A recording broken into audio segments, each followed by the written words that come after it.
It's poison, a kind of poison. You're going to testify for sure, right? So you're going to try to testify? You going to testify today? Yes, sir. Good.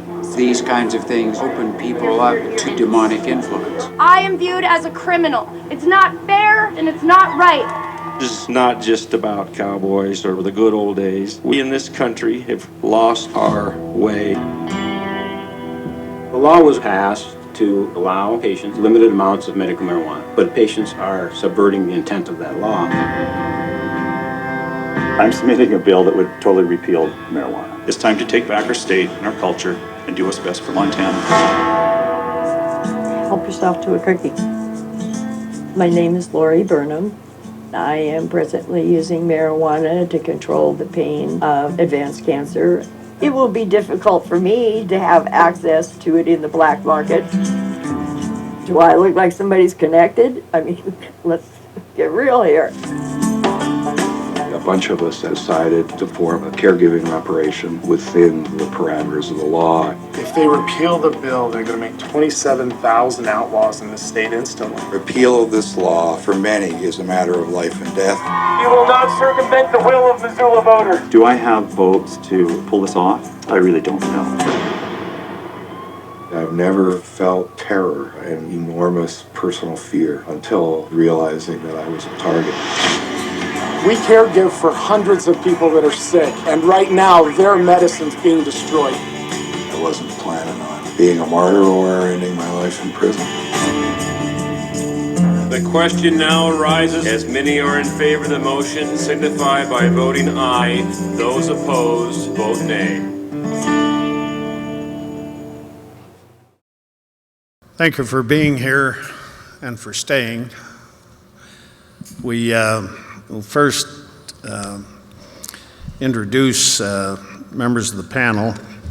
I'll start off with a question or two for the panelists.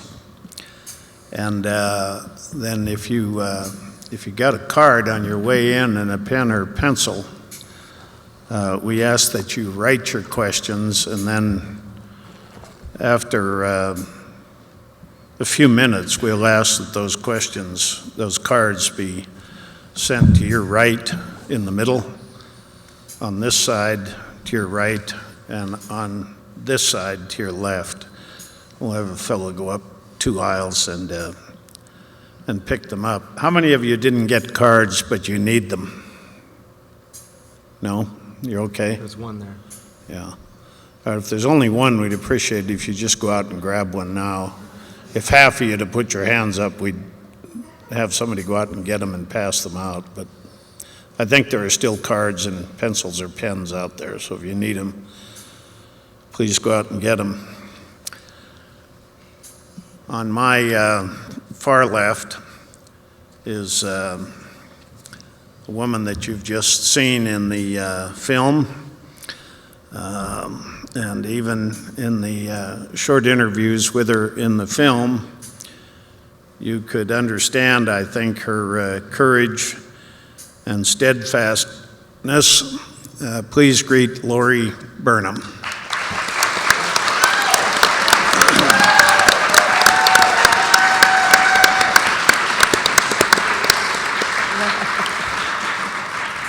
On my immediate left is another person from the film, Diane Sands. Diane is a 4-term member of the Montana legislature. This will be her 4th and final term.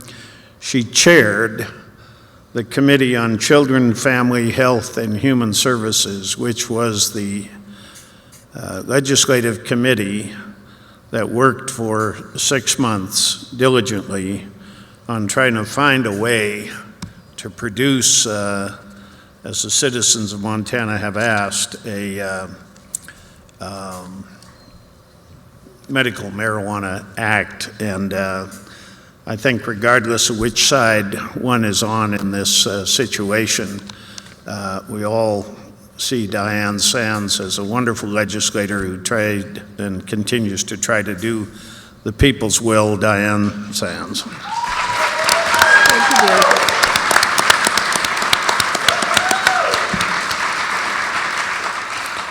On my right is John Masterson. John finished his master's degree at the University of Montana, and then he began the Montana statewide chapter of the National Organization for the Reform of Marijuana Laws. He began that in 1998, and he now serves voluntarily as treasurer for Montana First, which is the ballot issue committee in support of CI 110, the initiative to end marijuana prohibition in Montana. John Masterson.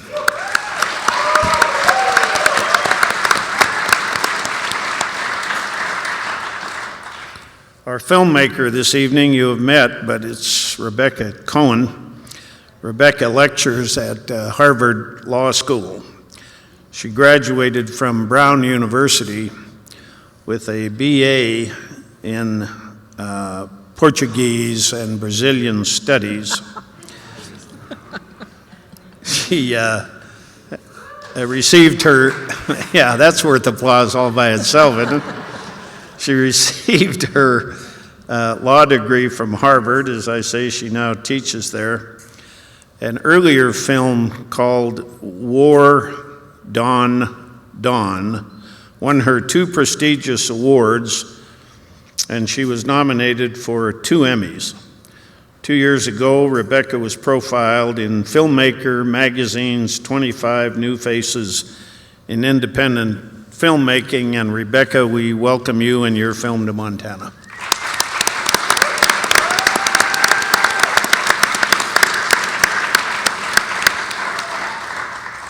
Finally, on my right is Missoula County's attorney, our county attorney. He was first elected, Fred Van Valkenburg was first elected to the Montana Senate back in 1978, and he was reelected 5 times from Missoula. He was majority leader in 1985 and 1987, Democratic floor leader in 87 and to 89, and president of the Senate in the 93-95 session. Fred was elected to the Missoula County Attorney position in 1998 and has been reelected 3 times. Please welcome County Attorney Van Valkenburg.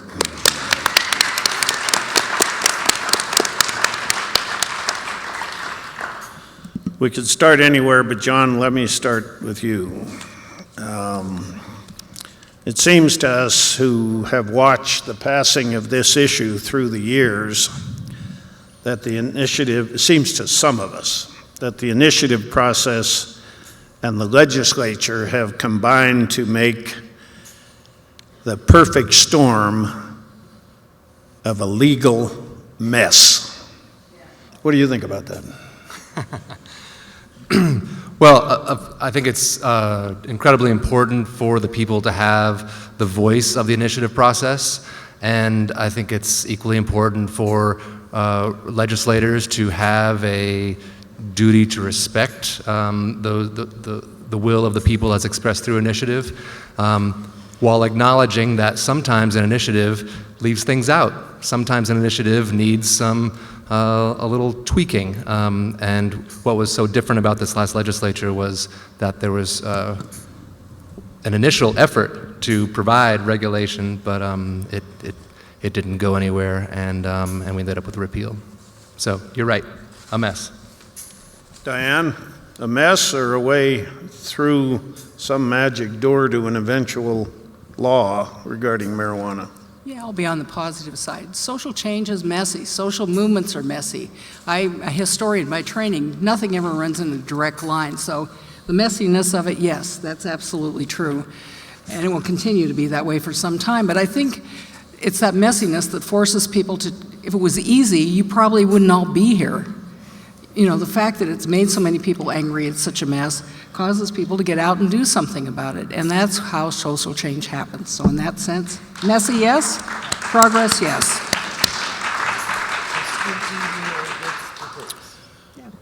Fred, Mr. County Attorney,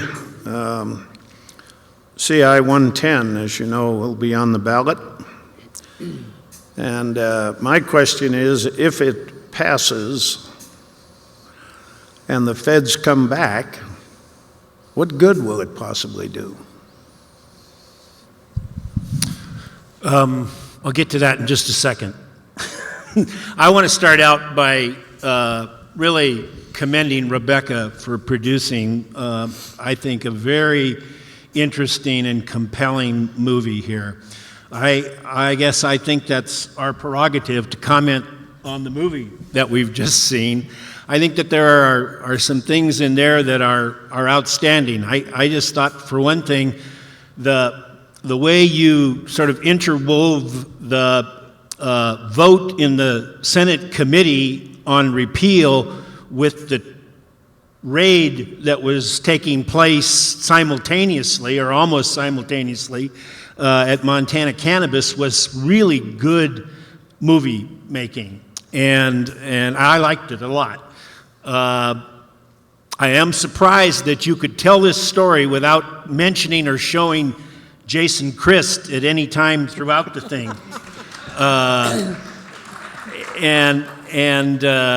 You know, I wonder about that. But I think while it has an overall pro-marijuana tone to it, I think you've done a pretty good job, mostly because you've chosen to largely tell the story in the persons of Tom Dobert and Sherry Brady, and to some degree Laurie Burnham. You know, and that you make a movie about human beings, and human beings want to watch a movie like that. Yeah. All right. Thank you, Pat, for indulging this politician from his chance to speak here. You know, the one big difference that the passage of this proposed constitutional amendment might make in the future is that there is a slight chance with the constitutional amendment that the United States Supreme Court would essentially say that the 10th Amendment or something of the U.S. Constitution might give a state the ability to override a bill that the U.S. Congress has passed and to sort of preserve for people at the state level the ability to write their own laws. I wouldn't bet a lot of money on it, but if I were John Masterson or somebody like that, I'd say at least there's a shot with a constitutional amendment, and that's the one difference a constitutional amendment might make in the future. Let me go to you, Laurie, and ask you first how you're doing, and second, do you miss being a patient who has the option of being treated with marijuana for medical purposes? The last part of the question, you asked me what? If you miss using marijuana for medical purposes, if you're not now using it. Oh, no, I'm using it.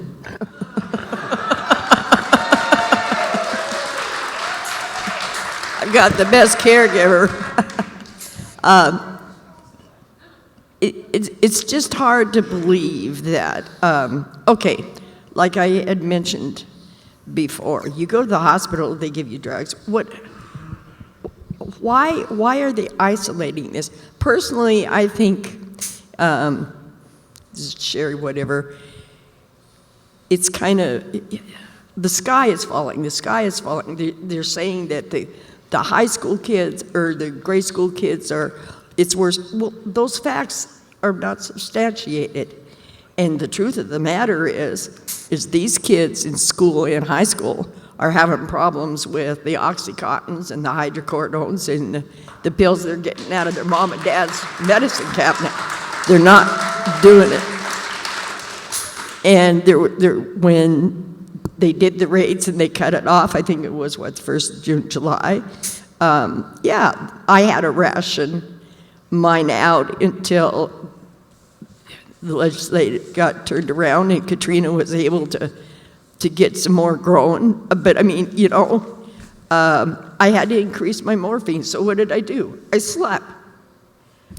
So how's that fair? No, you're right. And this business of having them grow it, be caregivers, and not get paid. Do you know one pharmaceutical company in this world that would do that? I don't. And another thing, I don't know really if they check statistically on people that just use marijuana. I don't think anybody's ever died from using it.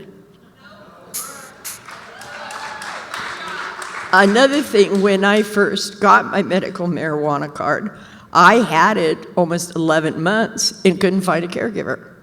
And so they gave me the, what do you call it, the Marirol? Right, okay. Before that, they were giving me anti-anxiety drugs. And like I said, the dreams and all the other garbage is just terrible. And the very first side effects on those are muscle weakness, difficulty breathing, sore throat, and worsening mental distress. See, I'm taking this for anxiety. These are the first. But on the Maritol, which causes drowsiness, feeling of high, an exaggerated sense of well-being, red eyes, dry mouth, clumsy, or unsteady for the first few weeks that you use it. Okay, some side effects. Am I going to die or have a problem with this? No. But the point is that 30 tablets, and they recommended I use 4 a day because they're 5 milligrams, is $300 for 30 tablets. So there's the money issue in versus the pharmaceutical versus the natural. And unfortunately, I feel that has a lot to do with things too. Thank you.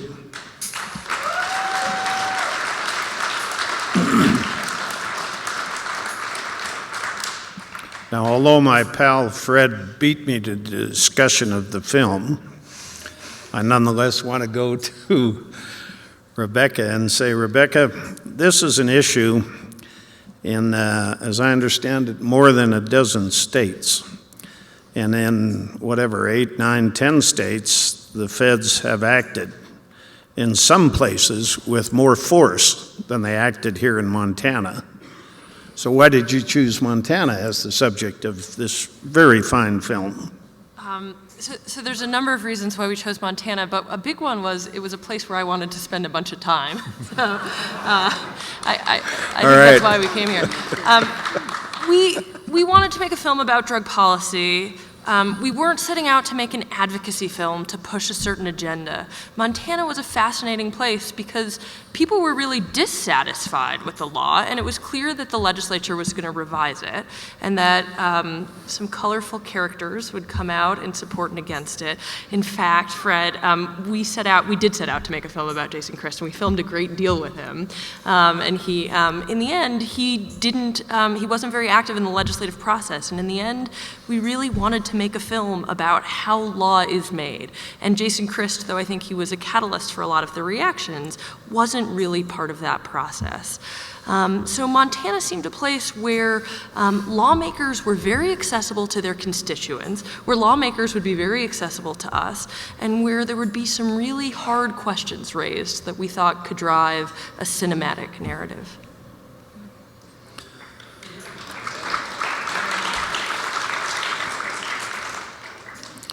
Perhaps I can ask a question that may seem antagonistic to the various pieces of legislation. Any one of you, John, you may want to start off with this, but any one of you may want to answer this.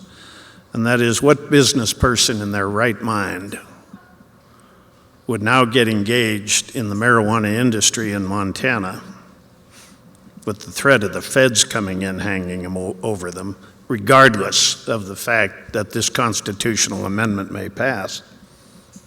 Can I ask a question? Sure. If they pass it under this other, where, I don't know how you're phrasing it, to where the fact that you're 21, you have the legal right to smoke marijuana, then the feds wouldn't be involved in it, would it? the feds have nuclear weapons. So if CI 110 gathers enough signatures, and we need your help to gather those signatures, then it is the beginning of the end of prohibition. And as Diane said, it's going to be messy. And if it were to pass and people were to start opening up like marijuana bars, then I have no doubt that the feds would come in and with machine guns and the whole mess. And so it's going to be messy, but this is a step in the process. So this is how we get there. I don't know exactly, but this is our best step forward to put into the Montana Constitution that adults have the right to possess, produce, consume, and purchase marijuana so long as driving and endangering children is not involved. That should be our right. That's right. And you know what? I bet you they could balance the city and state budgets on it also. Anyone else? Anyone else? Fred, you care to respond to Diane? I want to get on that one. You know, as a veteran also of the queer wars, basically, what I would say was what changes things is people coming out. And the fact is all these various strategies, whether it was the initial initiative, whether it was testifying in the legislature, whether it's these measures that are on the ballot this time, all of them give people an opportunity to step up and talk about it. And that is changing the culture of the country. The latest poll just came out from Mason-Dixon literally today, showed that nationally 74% of the people say we should respect state laws. And even among Republicans, 67% said that. So the culture has changed, and it is the changing of the culture that ultimately will change the issue here.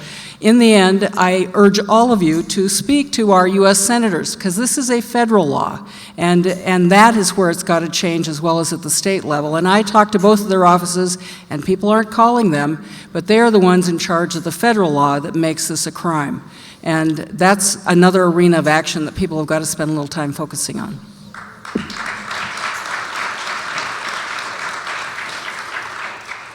Pat, I'll go back to your question about what business person would get involved with this, even with the passage of a constitutional amendment. And I think any smart business people would stay out of it. They would have nothing to do with it. But I don't doubt that there are people who want to really fight the good fight and would be willing to take the chance. I thought maybe Tom Dobert was one of those kinds of people that would do that, but apparently he's decided to take the plea bargain and minimize the consequences to himself. Somebody who really wants to kind of make this an issue can and potentially would make it an issue. Now, having said all that, I don't think it's a good idea that this constitutional amendment should pass. I want to make that clear. I think that would be a mistake. I don't think that a majority of Montanans, let alone a majority of Americans, support the idea that anyone over age 21 should be able to possess and use marijuana for any purpose. I do think that there is a pretty broad cross-section of people who support the idea of medical marijuana, but they want some very reasonable and understandable sideboards on that so that it doesn't get out of control as it did over the course of the last 3 or 4 years in Montana.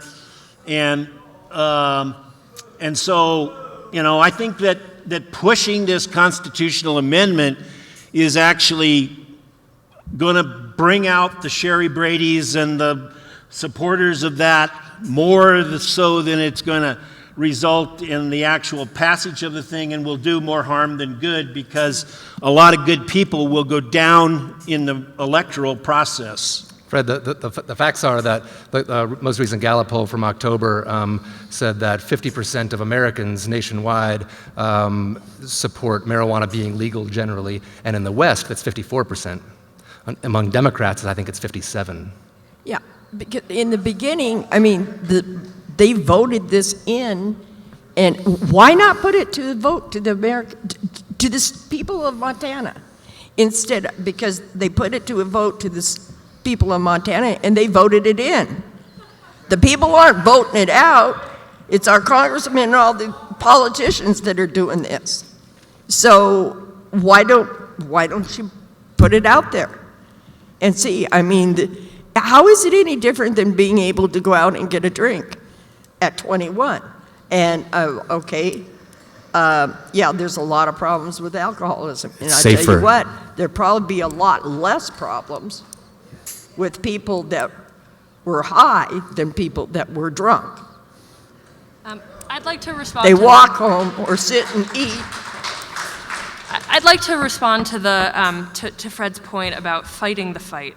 So, as a documentary filmmaker, my job is to tell a story about that events that happened. And I think in the story we've told, lots of people are fighting the fight.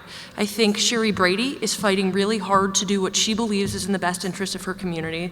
And I believe that Tom Daubert and many others are also fighting the fight, and that taking a plea or going to trial doesn't mitigate or aggravate the fighting. You know, Tom Daubert opened his life to a documentary filmmaker when I really think that was not, Tom did not want to share his innermost personal thoughts on camera. He thought it was important to show his story to a larger audience.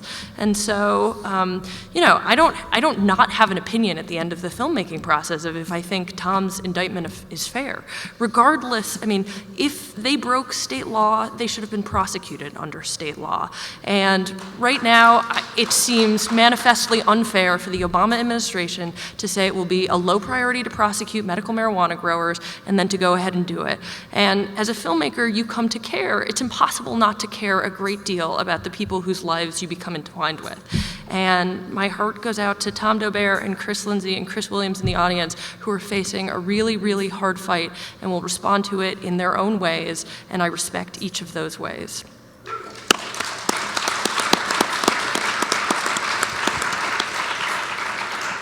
As we continue this discussion, would folks in the middle now send their cards to the right? Folks over here on the left, send them to your left, and you folks over here, send them to your right. And Tyler will collect whatever questions you have. We already have some. It seems to me from talking with friends and other folks that I really don't know very well about this issue and listening to the responses here today, tonight, this is one of those issues where the left and the right meet. At some place in the spectrum, they meet on this issue. The right meets on it because the right has always clung to states' rights and would prefer that states' rights overwhelm the federal rights, which is not something the founders had in mind. The left meets over here because the left likes and enjoys freedom of use. They like that freedom. They like that individual freedom of use. The right likes states' rights. You're all meeting in an interesting way. Let me say, and others may want to comment on this, let me say my own concern with states' rights. I grew up when the South had states' rights.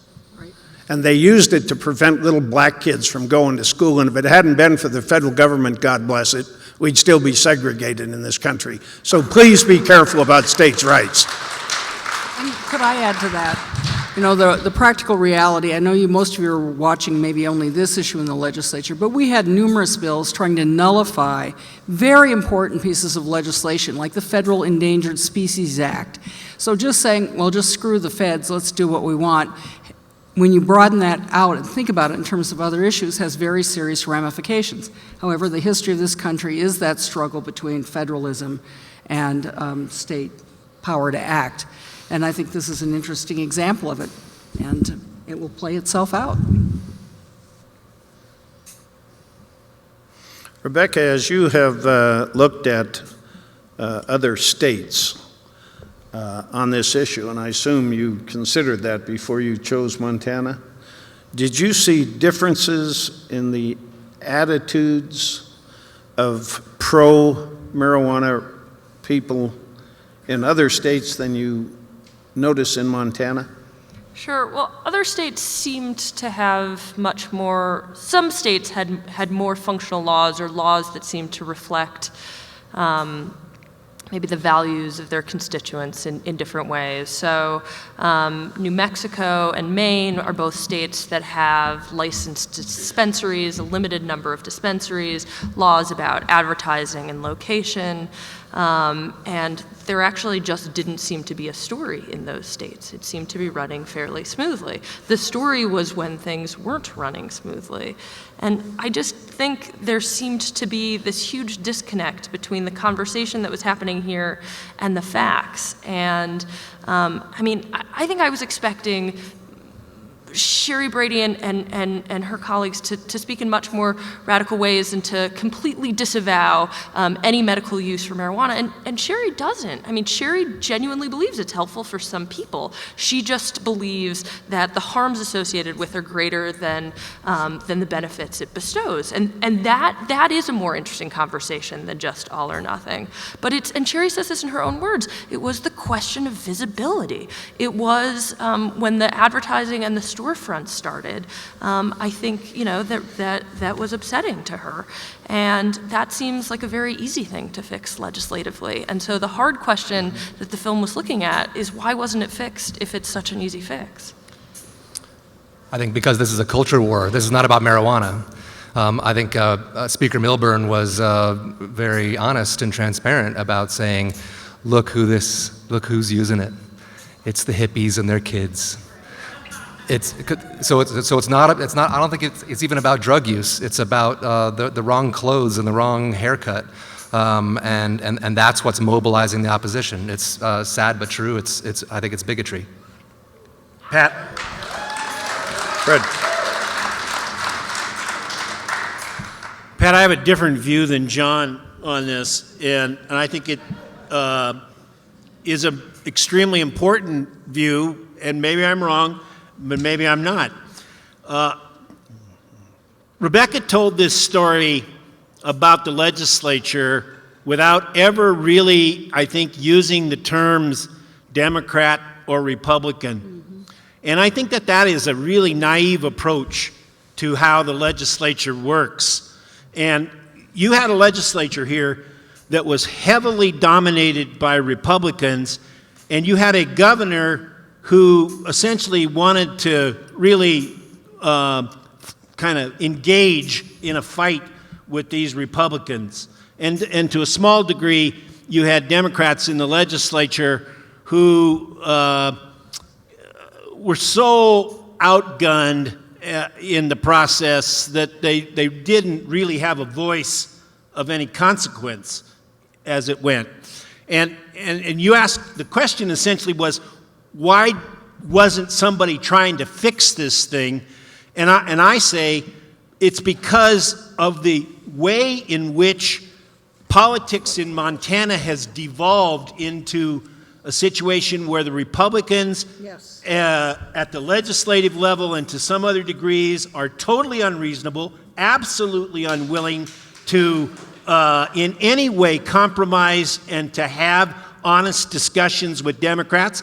And you have politicians like Brian Schweitzer, who, as Sherry Brady said, are more interested in a nightclub act than in actually solving problems. And when you have that kind of a situation, you cannot fix anything because people just want to put on a show. Wow.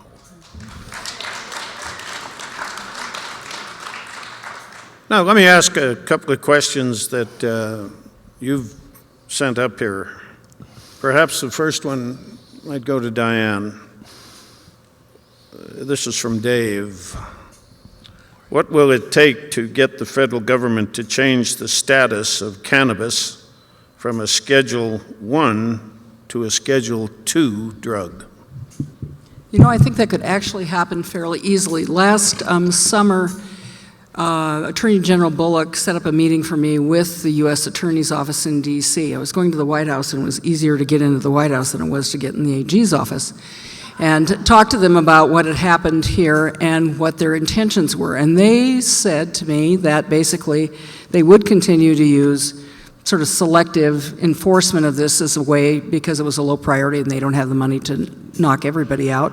So I talked also to Congressman Paulus from Colorado and a number of other legislators, Barney Frank, who are working on this issue. And they have introduced a couple of bills in Congress which won't go anywhere, but for the first time are raising the issue of moving it from a Schedule I to a Schedule II, and also changing financially so that banks and financial institutions can handle the money. The other discussions, though, I've had in D.C. with people is that if Obama, for example, would simply, being a complicated word here, say that, you know, the culture has changed, I will ask the DEA to begin the process of moving this from a Schedule I to a Schedule II so that it can be treated like other pharmaceutical products. Now that doesn't solve, I know a lot of people don't really want to go that way, they want it not on the schedules at all, but it could happen as simply as, I would hope before the election, but I don't see that happening, perhaps afterwards, depending on the turnout in a number of other states, Obama saying, just like with gay marriage and other things, look it, I've evolved. I've listened to the public, and there is a strong belief that this has a legitimate medical use, and we will begin the process of addressing it. I think it's frankly as simple as that. It's as simple as you all going out and voting and saying something about it. I'd like to add something to the idea of rescheduling to Schedule II. That would make it so that you could certainly not grow it in your backyard, nor buy it from a store as a grown-up. This is a God-given herb that is less toxic than aspirin, less addictive than coffee, fun, and has real therapeutic uses. And so by moving it to Schedule II, then it's, let's talk about Schedule I for a second. So Schedule I means that there is no accepted medical use and a high potential for abuse. That seems to describe alcohol and nicotine to me. Some Schedule II drugs are cocaine and methamphetamine. So we'd be moving it into the category of cocaine and methamphetamine, both of which have high potential for abuse, but do have some medical uses. So I am very cautious, and actually, I'm not cautious. I do not support rescheduling to Schedule II. I say remove it from the schedule, set up some regulations apart from that, and let human beings, let adults make some decisions for themselves.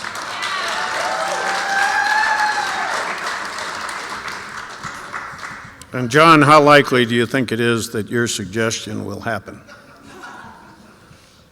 It is likely given enough time. We're working on it with CI 110. Please help. The big move there, though, is to open that crack that says for the feds to say, we're going to start looking at moving it to whatever level of schedule. That is the point that things will begin to change here. And at this point, we are not there yet. Fred, this is specifically addressed to you. The single elected official up here is the one that's going to get the specifically directed questions. You can bet on that. Yeah, you are as well, dear. Yeah, of course. I had you term limited and gone, but that's not right, is it? Diane's never gone. 7 more months. 7 more months, all right. Fred, how do you justify not supporting the will of the Missoula County voters in requesting cannabis be given the lowest priority with regard to enforcement?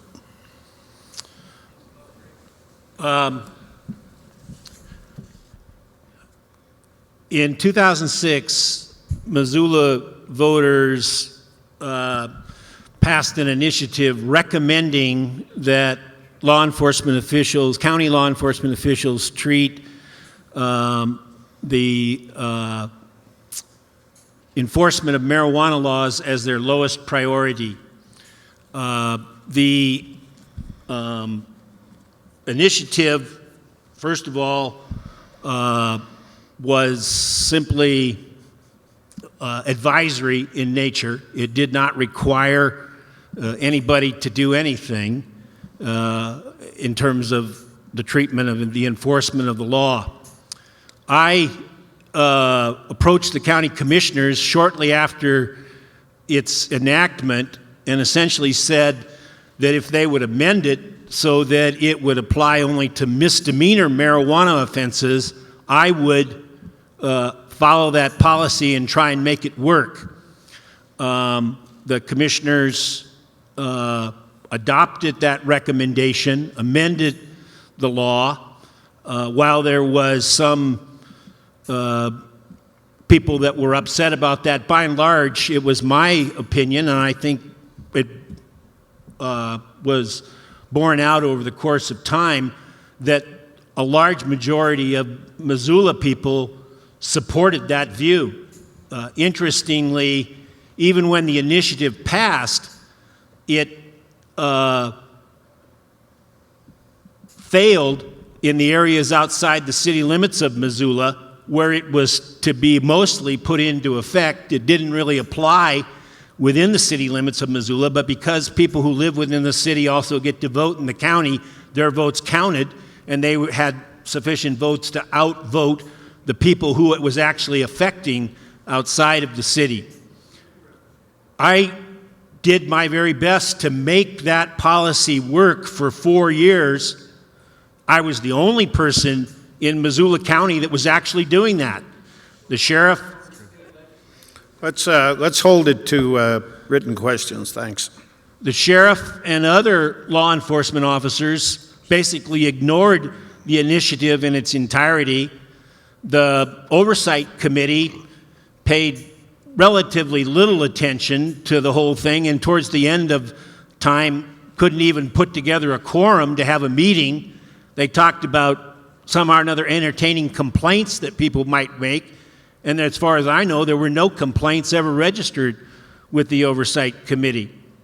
I concluded after 4 years of trying to make this work that it was actually causing more troubles than it was solving, and I essentially said, we're going to change our policy and quit essentially trying to follow that. Again, I think that's a policy that has been pretty well accepted by the people of Missoula County. Pat rattled off a list of times that I've been elected in this county, and I have a pretty good sense for what the people of this county think, based on the fact that I've been elected quite a few times. And I have a pretty good sense that people are supportive of the position that I've taken. That doesn't mean everybody is. It certainly probably doesn't mean people who are really pro-marijuana are. But when you're talking about a substantial majority of Missoula County, I think I'm right. Someone gets nailed for pot in Missoula pretty much every day. What's that got to do with what I just said, John? Couldn't hear you. Slow down. That there is a what I'm saying is that there is a an ongoing expenditure of public resources, and you are an instrument of the public that is engaged in the arrest and prosecution of adults for marijuana possession. And that is what I think the people of Missoula do not want.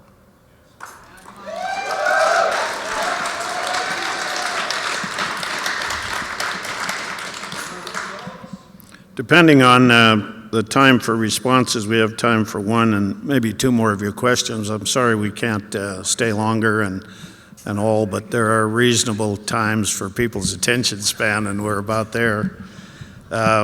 This one says the person that sent this in didn't identify themselves, as most of you didn't. That's fine. This just says on it, for anyone on the panel.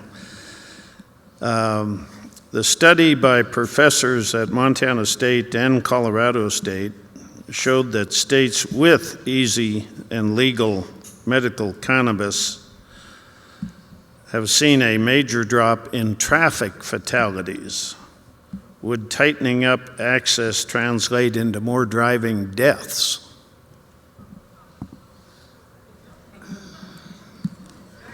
can I take a bit of that? Diane would like a Let me piece of just this. take a little piece of that. I mean, we did, in the interim study on this, try to address the issue of, it's one thing to use marijuana for medical purposes or whatever. It is absolutely unacceptable to get behind the wheel of a car or to work in a profession where you endanger other people and you are impaired because of any number of things, including marijuana.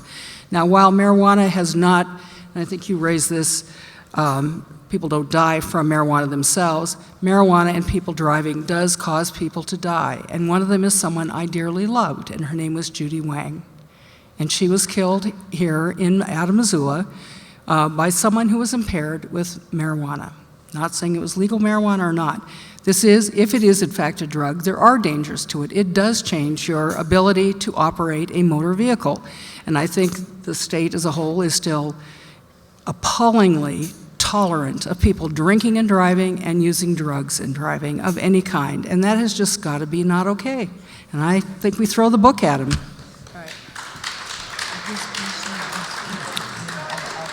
Anyone else before we wrap up?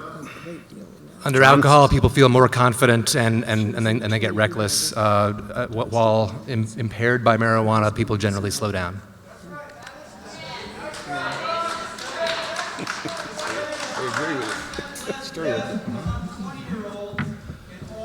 We very much appreciate Rebecca's being with us and her film, and we're grateful to all of you for coming. Thanks very much. Thanks so much. Thanks to all the panelists. Is this still on? Can you guys hear me? We're selling merchandise out there. We're selling DVDs only at these screenings. They won't be online till the fall at the earliest when we start selling the film. So this is the only way to get access to a DVD. We're also selling DVDs of my other film, War Done Done, that came out 2 years ago, if you're interested in that. For more information on the film, go to our website, codeofthewestfilm.com, and please tell your friends about these other screenings. We don't have a budget for advertising, so we're really relying on word of mouth and word of Facebook and word of email. So please help us get out a good crowd. We've got another screening in Missoula on the 23rd, and we're screening in Bozeman, Helena, and Billings before that, so we'd be really grateful for your help. Thanks so much.